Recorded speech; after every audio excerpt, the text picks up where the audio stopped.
Video ini diperuntukkan hanya untuk yang berakal sehat saja. Yang akalnya kurang sehat, di-skip dulu ya. Yang dimaksud Allah yang ada di dalam diri manusia itu bukan Allah yang sebenarnya, bukan. Allah yang sebenarnya itu maksudnya seperti apa? Allah yang menciptakan bumi langit dan seisinya ini bukan yang dimaksud di dalam ajaran itu. Bukan itu yang menyatu, tapi yang menyatu adalah sentuhan-sentuhannya. Nah, ini kesekian kalinya saya ingin menyampaikan kita nggak boleh GR atau gede rumongso, gitu, gede rasa, sehingga kita tidak sampai tergelincir di dalam memahaminya. Nah, ini yang perlu saya sampaikan bahwa kalau memang benar penyatuan zat demi zat, khususnya 99 asma itu ada dalam diri manusia. Lah terus bagaimana tingkat penyatuan yang ada di dalam diri manusia ini, level atau tingkatannya? Nah, ini harus kita pahami sekalian.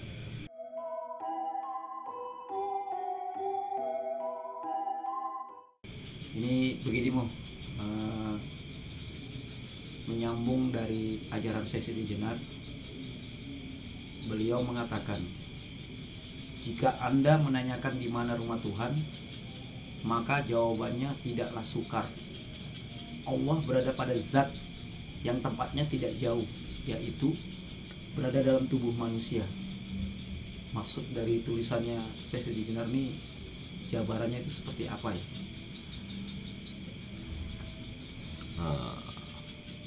Apa yang disampaikan oleh kasus Syekh Siti Jenar, seperti yang sudah saya katakan yang lalu, bahwa muara dari apa yang diajarkan oleh kasus Syekh Siti Jenar itu sebetulnya kan muaranya ke wahdatul wujud atau manunggaling kalau Gusti.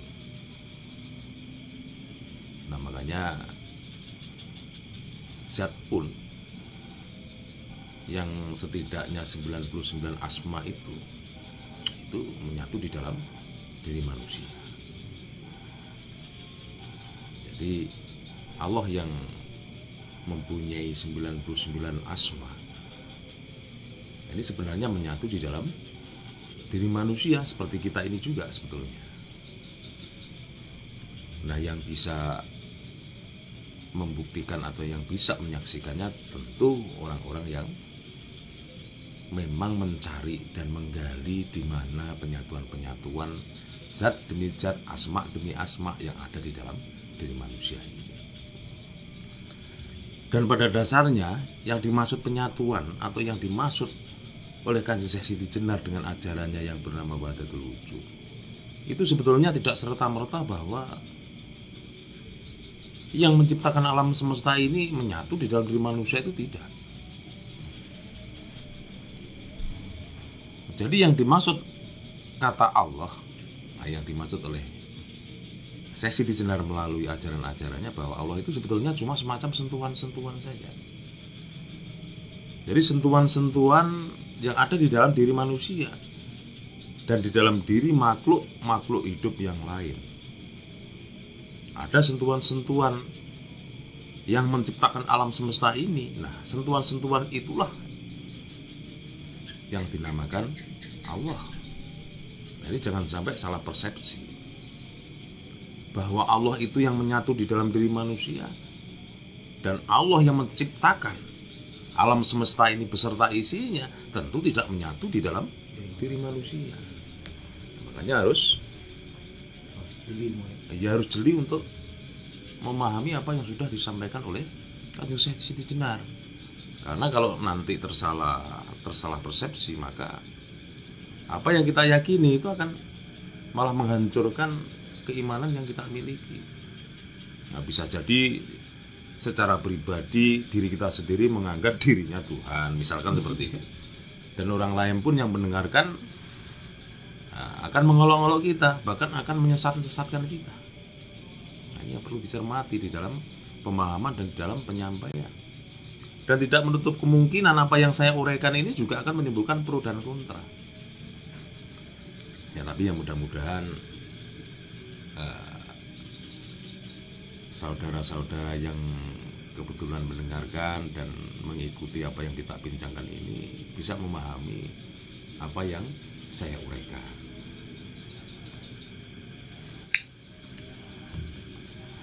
Jadi konsep kemanunggalan atau konsep wahdatul wujud itu adalah, ini saya contohkan, pernah saya contohkan juga sih, tapi akan saya ulangi lagi biar gampang untuk memahaminya. Misalkan asbab ini yang membuat itu si A. Nah, apa yang tertinggal dari asbab ini, karena yang asbab ini yang membuat si A, yang tertinggal di dalam hasil karya si A ini adalah sentuhan-sentuhannya. Nah, sentuhan-sentuhan inilah sebetulnya yang dimaksud adalah zatnya Allah itu tadi. Nah, jadi kan tidak serta-merta bahwa yang dibilang Allah di dalam ajaran Syekh Siti Jenar itu yang menciptakan alam semesta ini, kan tidak begitu. Tapi hanya berupa sentuhan-sentuhan, penyatuan-penyatuannya ini hanya sebatas hasil karyanya. Ini yang perlu benar-benar harus memakai akal sehat untuk bisa memahaminya. Jangan sampai keliru di dalam kepahaman yang untuk menerapkan dan untuk menilai setiap ajaran yang disampaikan oleh Kanjeng Syekh Siti Jenar.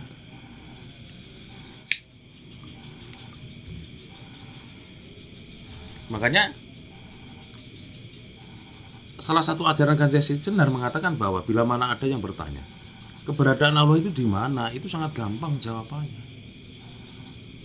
Jawabannya Allah adalah ada di dalam diri manusia. Nah, seperti yang sudah dikupas kemarin, ya kan, tentang asma 90 asma Allah itu ya diri saya. Allah juga diri saya. Nah, ini kan di salah satu ajaran Syekh Siti Jenar kan sudah mengatakan begitu. Nah, itu artinya kita harus memahami, kemudian kalau sudah bisa paham kemudian mencarinya satu demi satu, penyatuan-penyatuan asma yang 99 itu. Dan dah sering sekali dari 1, 2 atau sampai 10 lah, 10 asma itu sudah saya tunjukkan di mana bersemayamnya atau di mana menyatunya di dalam diri manusia. Nah, ini yang tertuang di dalam salah satu ajaran Syekh Siti Jenar mengatakan demikian. Jika ada yang bertanya keberadaan Allah di mana, itu sangat gampang, berada di dalam diri manusia. Dan ini saya mau nambahin juga, di mana adanya Allah, Tuhan semesta alam yang menciptakan bumi langit dan seisinya ini di mana? Nah, ini juga akan sangat gampang. Menjawabnya ini sangat gampang. Ini tambahan dari saya pribadi.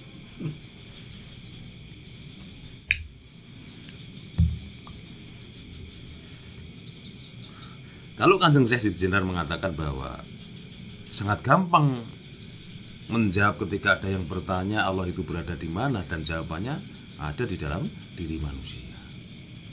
Nah, sangat gampang juga, ini dari saya pribadi saya tambahin, di mana beradanya Allah Azza wa Jalla atau Allah yang menciptakan bumi langit dan seisinya ini. Ini sangat gampang. Di mana? Nah, keberadaan Allah Azza wa Jalla atau Allah yang sebenarnya yang menciptakan alam semesta ini beserta isinya ini berada di luar hasil ciptaannya. Makanya saya contohkan tadi, ini asbab ini tadi, bila mana sing yang misalkan yang membuat ini si A. Si A kan yang tertinggal di sini kan hanya semacam sentuhan-sentuhan saja. Lah si A sendiri di mana? Ya jelas di luar hasil ciptaannya. Pemahaman-pemahaman yang seperti ini sebetulnya rentan sekali menjadi kesalahpahaman karena perbedaan pendapat, karena juga perbedaan referensi yang dipakai untuk menilai sesuatu. Dari awal dulu memang kontroversi ajaran Syekh Siti Jenar itu sudah menjadi perdebatan-perdebatan pro dan kontra. Ya mudah-mudahan apa yang kita bincangkan hari ini sedikit memberi sumbangsih kepada saudara-saudara kita yang kebetulan sama-sama mengupas tentang ajaran Syekh Siti Jenar. Jadi bisa memahami ya. Nah ini soal penyatuan yang sebenarnya itu ada di dalam diri manusia, dan keberadaan Allah adalah juga ada di dalam diri manusia. Nah, yang mungkin yang mau ditanyakan lagi itu apa itu yang berkenaan dengan salah satu ajaran Syekh Siti Jenar itu tadi. Terus ini ada lagi, hanya orang-orang yang terpilih saja yang bisa melihatnya, yaitu orang-orang Sunni. Nah, orang-orang Sunni maksudnya apa ya?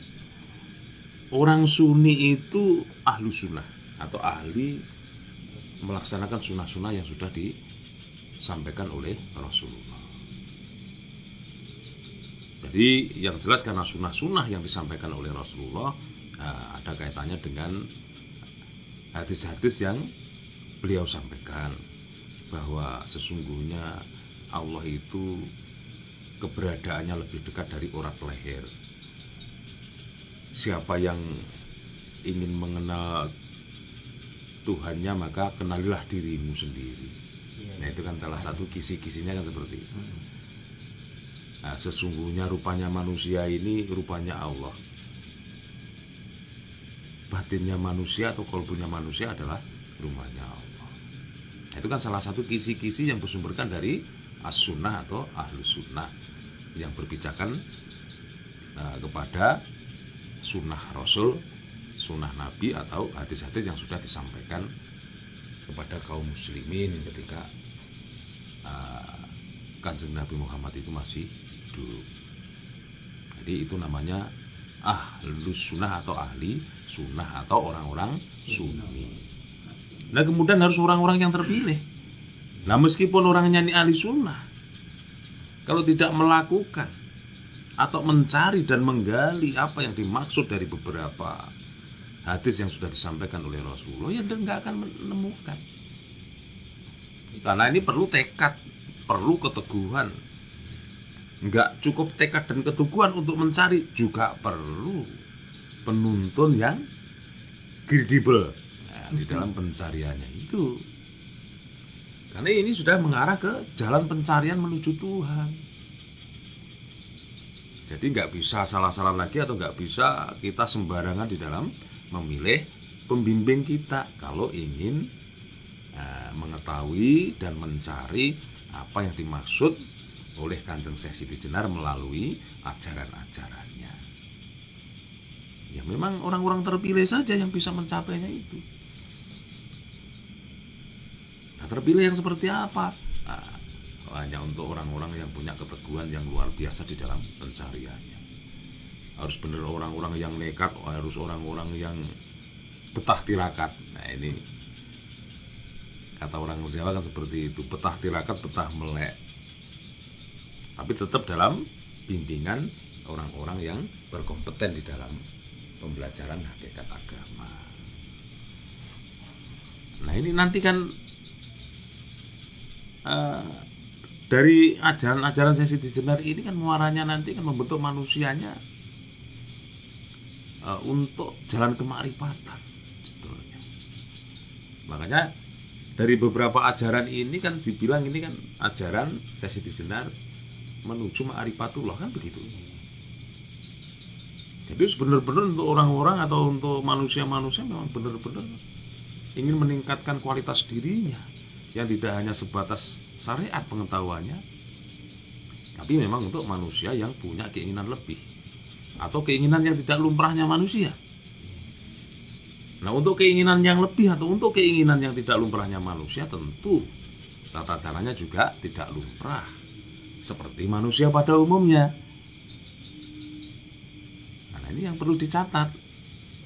Jadi untuk membuktikan atau untuk mengetahui apa saja yang dimaksud dalam ajaran Kanjeng Syekh Siti Jenar, ini memerlukan keteguhan hati, tekad yang bulat untuk mencari kebenaran demi kebenaran.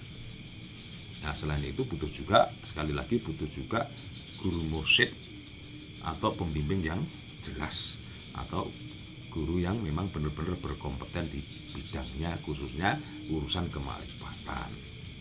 Kalau guru-guru ngaji biasa ya mungkin kita harus berpikir ulang. Karena apa? Karena masih di dalam tahapan syariat.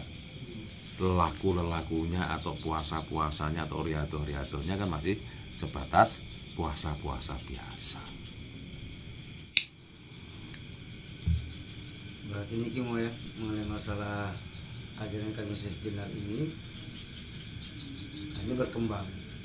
berkembangnya itu disadar tidak, karena ada yang belajar sifat 20. Dari sifat 20 aja itu sudah menyatakan bahwa para guru mursyid itu mengatakan ini loh ajaran yang benar, padahal baru sifat 20 ya kan, baru 20 Asmaul Husna, apalagi kalau sampai 99 ya kan. Iya. Bahkan ada lagi dia tidak mengajarkan sifat 20 tapi mengajarkan masalah pengenalan diri di awal Ma'rifatullah. Berarti ini kan sebenarnya kita tidak sadar, atau memang karena tidak dijelaskan sama guru musik bahwa itu sebenarnya sempalan-sempalan dari atau cabang daripada induk daripada ajaran Sunan Jenar itu. Iya, betul. Jadi induk daripada ajaran Kanjeng Siti Jenar itu sebetulnya kan masih mengambil dari salah satu sifat yang ada di dalam 20 sifat wajib Allah. Nah, sebenarnya juga dari 20 sifat itu semuanya dikupas atau diajarkan oleh Kanjeng Siti Jenar. Ini kan baru tahap awal sebetulnya. Baru Allah dan wujud saja. Belum kitam bako, belum khawatis, belum kiamu binafsi, belum, ini baru Allah dan wujud saja. Sudah seperti ini sulitnya, sudah seperti ini memeras otak kita. Makanya berulang kali saya sampaikan dan saya pesankan bahwa untuk memahami ajaran-ajaran yang berbau hakikat ini, maka harus benar-benar memakai akal yang sehat. Jangan sampai ketika pikiran kita itu masih banyak yang dipikirkan, kita memaksakan diri untuk belajar ajaran Siti Jenar, maka akan jadi beda. Apalagi yang masih punya kepanatikan. Nah, ini malah akan membuat pertentangan di dalam dirinya sendiri, apa iya apa tidak. Masih ada timbul keraguan-keraguan. Nah, makanya dianjurkan kalau yang masih fanatik, maka dianjurkan untuk tidak mempelajari terlebih dahulu tentang apa saja yang diajarkan oleh Syekh Siti Jenar. Tapi pada saat dia mengaji harusnya mengkaji harusnya. Iya, karena bagi orang-orang yang ingin tahu lebih tentang agama yang diyakininya sejak dini, nah, pada dasarnya nggak ada salahnya ketika ingin meningkatkan kualitas dirinya sendiri, kualitas pengetahuannya, juga kualitas keimanannya, dan juga kualitas keyakinannya. Karena yakin dan iman ini tidak bisa dipisahkan. Nah, yakin harus benar-benar kita menggunakan akal sehat kita, iman harus benar-benar menggunakan hati sehat kita. Nah, ini tidak boleh timpang.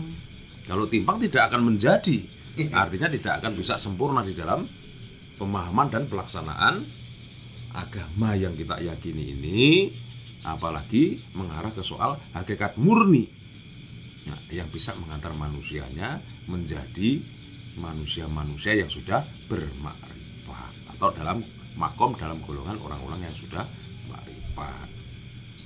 Nah, begitu loh sebetulnya itu. Nah, soal orang Sunni tadi, ahlu sunnah. Ahlu sunnah itu harus benar-benar mengkaji juga. Iya. Apa yang sudah disampaikan oleh Rasul, nah itu benar-benar dipahami kemudian dilaksanakan. Maka perlahan tapi pasti ketika pelaksanaannya dapat atau pelaksanaannya memang benar-benar dilakukan, maka perlahan tapi pasti akan bisa memahami apa yang dimaksud oleh semua yang diajarkan oleh Kanjeng Syekh Siti Jenar.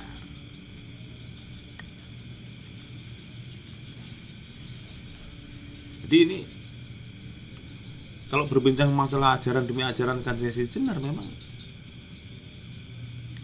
akan menjadi polemik atau akan menjadi pertentangan antara yang pro dan kontra. Nah, harapan saya dengan adanya obrolan kita ini bisa sedikit membantu, bisa sedikit mencerahkan lah, nggak usah, saya nggak berharap terlalu banyak, bisa sedikit mencerahkan untuk saudara-saudara kita yang kebetulan juga mengupas tentang ajaran demi ajarannya Syekh Siti Jenar ini tadi. Jadi saya ulangi lagi untuk mempertegas atau untuk memperjelas bahwa yang dimaksud Allah yang ada di dalam diri manusia itu bukan Allah yang sebenarnya, bukan. Allah yang sebenarnya itu maksudnya seperti apa? Allah yang menciptakan bumi langit dan seisinya ini bukan yang dimaksud di dalam ajaran itu. Bukan itu yang menyatu, tapi yang menyatu adalah sentuhan-sentuhannya. Nah, ini kesekian kalinya saya ingin menyampaikan kita nggak boleh GR atau gede rumongso, gitu, gede rasa.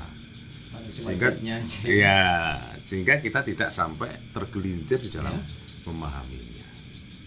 Nah, ini yang perlu saya sampaikan bahwa kalau memang benar penyatuan zat demi zat khususnya 99 asma itu ada dalam diri manusia. Lah terus bagaimana tingkat penyatuan yang ada di dalam diri manusia ini, level atau tingkatannya? Nah, ini harus kita pahami sekalian. Artinya penyatuan ini bisa benar-benar menyatu dan bisa juga agak renggang. Jadi pemahamannya begini. Kalau berbincang soal penyatuan, itu nanti akhirnya kita, ini gampangnya bagaimana ya? Artinya agar bisa dipahami. Jadi penyatuan asma demi asma, zat demi zat di dalam dari manusia ini mempunyai konsentrasi yang berbeda. Ya, kental dan encernya berbeda, tetap menyatu tapi berbeda antara kekentalan dan keencerannya. Jadi semakin kental penyatuannya maka akan semakin mendapatkan kekuatan, mendapatkan cahaya atau nur. Kalau kekuatan afalnya, iya kan? Nah, kemudian juga akan lebih gampang tahu perwujudannya satu demi satu dari 99 asma itu. Nah, ini agak sulit dipahami ini karena berbincang masalah kepekatan daripada penyatuan demi penyatuan zat-zat yang termaktub di dalam 99 asma itu tadi. Jadi misalkan begini, kita tahu ini di pertemuan yang sudah pernah saya contohkan ya, ada beberapa penyatuan zat yang ada di dalam diri manusia. Nah, contohnya begini, Al-Basir itu ada di mata kita. Sejauh mana atau sepekat mana Al-Basir itu menyatu di dalam penglihatan kita. Nah, maka itu ditentukan oleh seberapa kuat kita beriadoh, seberapa kuat kita itu melakukan puasa-puasa yang khususnya puasa khusus untuk mata kita. Nah, puasanya mata kita itu seperti apa misalnya? Ya, pandangan-pandangan yang kira-kira itu tidak hak untuk kita pandang, ya kita tidak memandangnya. Dari jam lamanya tidur saja kita harus menguranginya. Misalnya melek malam, atau tidur hanya sekali, atau bahkan tidak tidur sama sekali. Nah, ini yang membedakan adalah tingkat kepekatan penyatuan itu. Nah, tentu yang misalkan orang yang suka tidur, ya tentu ketajaman di dalam berpikir, ketajaman di dalam memandang sesuatu jelas akan kalah dengan yang tidurnya diatur atau bahkan yang tidurnya ditiadakan. Nah, di sini inilah yang saya maksud bahwa penyatuan ini bergantung kepada riadohnya atau puasa-puasanya masing-masing, persemayaman zat yang ada di dalam tubuh manusia. Ya misalkan zat yang menyatu di dalam telinga kita. Nah, bagaimana untuk mencapai titik keberadaan zat yang ada di telinga kita? Ya tentu harus dengan kesabaran yang luar biasa. Nah, ini yang akan menentukan encer dan kentalnya atau encer dan pekatnya penyatuan itu di setiap organ tubuh yang kita miliki. Yang menurut ajaran Syekh Siti Jenar ini ada penyatuan-penyatuan dari 99 asma. Berarti kalau begitu yang lain berarti saya melogikakan dengan akal pikir saya sendiri. Berarti setiap detik ada perubahan niat kita. Itu berarti bukan godaan iblis atau setan.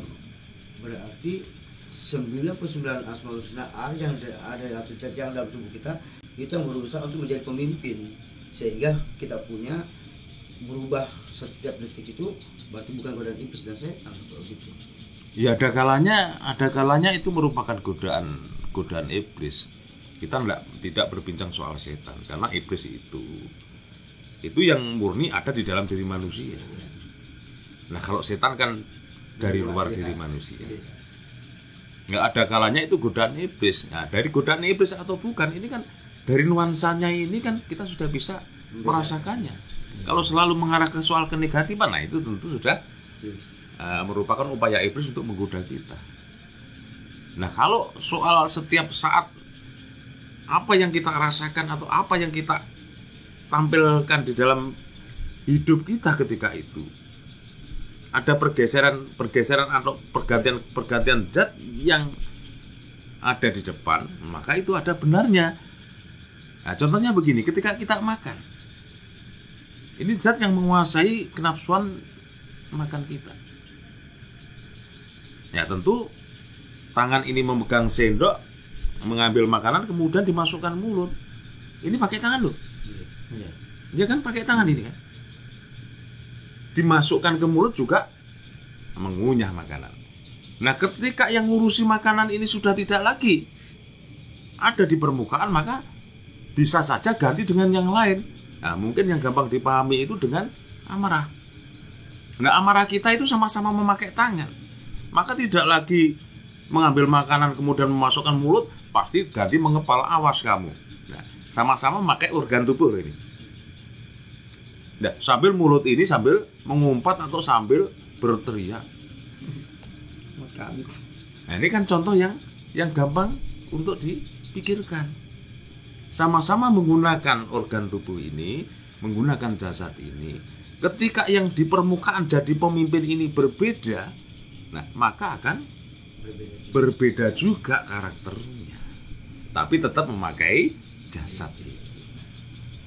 Jadi sebenarnya manusia itu kalau saya ibaratkan seperti komputer yang sangat canggih. Ya. Kalau zat-zat itu bisa saya ibaratkan file-file atau fitur-fitur, maka fitur-fitur ini secara otomatis muncul ke permukaan, menguasai layar. Makanya misalkan begini, yang sering dipakai manusia itu suka makan, maka yang keluar adalah yang sering muncul ke permukaan, yang menguasai jasad kita ini adalah suka makanan. Jadi hobinya wisata kuliner, kan begitu kan. Nah, beda lagi dengan fiturnya marah. Kalau selalu atau sering kita pakai, maka yang sering-sering otomatis yang menguasai jasad kita ini adalah temperamental atau pemarah. Ada masalah sedikit saja akan marah. Nah, pada dasarnya mana yang sering kita pakai, maka itu yang berpotensi sering juga menguasai jasad kita ini. Jadi berarti marah itu kan tidak harus godaan iblis. karena Allah juga maha pemarah itu. Berarti Nah, ini sebetulnya kalau kita mau jujur lah ya, mau jujur sebetulnya iya. Bahkan tidak hanya kebaikan yang dari Allah, bahkan keburukan pun juga dari Allah juga. Nah, ini yang perlu betul-betul memerlukan pemahaman yang luar biasa. Ini harus seperti ini. Makanya saya nggak jenuh mengingatkan bahwa ketika kita ingin memahami apa saja yang berkaitan dengan ajarannya Syekh Jenar, harus benar-benar menggunakan akal sehat. Nah, ini saya mengingatkan untuk kesekian kalinya. Artinya jangan sampai kita memikirkan sambil beremosi atau hanya menggunakan perasaan atau hanya insting saja. Biar tidak terjadi pertentangan dan perperangan, khususnya perang dan pertentangan dalam diri kita masing-masing. Ini saya cukupkan dulu untuk membincangkan salah satu ajaran Syekh Jenar itu tadi. Mudah-mudahan bermanfaat, khususnya semua yang hadir di sini, dan untuk siapa saja yang kebetulan nimbrung ikut mendengarkan dan ikut melihat apa yang kita bincangkan ini. Mudah-mudahan berguna bagi semuanya untuk kehidupan kita nanti di dunia dan di akhirat. Amin.